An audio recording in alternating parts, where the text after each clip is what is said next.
Bonjour à tous. Une nouvelle journée de mobilisation pour les parents d'élèves et le personnel du collège Malraux à Dijon. Ils s'inquiètent de la dégradation de leur collège et dénoncent le manque de moyens humains, notamment pour gérer quotidiennement les 679 élèves de l'établissement.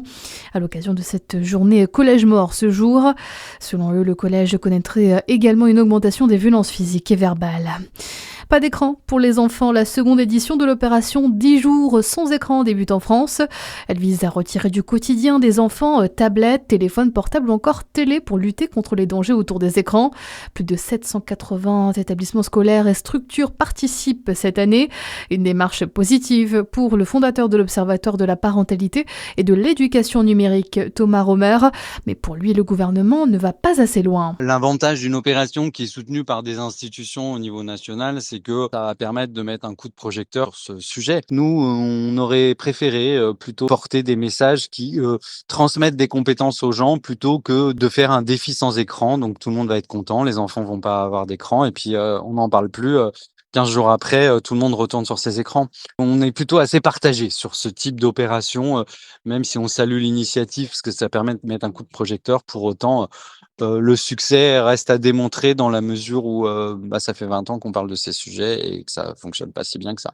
L'Observatoire de la parentalité et de l'éducation numérique préconise plutôt de former les parents à accompagner les enfants dans l'utilisation des écrans. Quelques perturbations justement dans les rues de Chenôve. Aujourd'hui, pendant 10 jours, la commune met en place le dispositif Tous à vélo à l'école.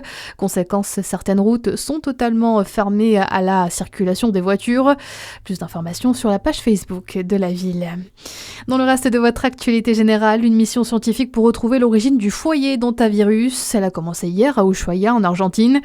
Des biologistes ont commencé à disséminer des pièges sur l'île australe. Le but, analyser si les rongeurs capturés sont porteurs de la souche Hand du virus transmissible d'humain à humain.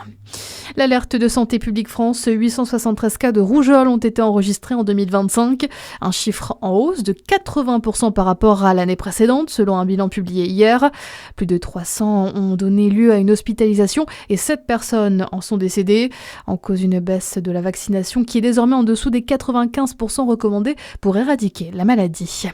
L'inforégion, c'est aussi plusieurs de nos sites récompensés par le Pavillon Bleu 2026, ce label international de tourisme durable remis chaque année aux plages et aux ports de plaisance qui mettent en œuvre une politique touristique respectueuse de l'environnement et de l'humain. Dans le Jura, la plage de Clairvaux-les-Lacs a été distinguée, tout comme l'étang Fouché d'Arnay-le-Duc en Côte d'Or. En Saône-et-Loire, ce sont les ports de plaisance de Chalon-sur-Saône et de Saint-Léger-sur-Dône qui ont également été labellisés. À suivre la météo sur Fréquence Plus.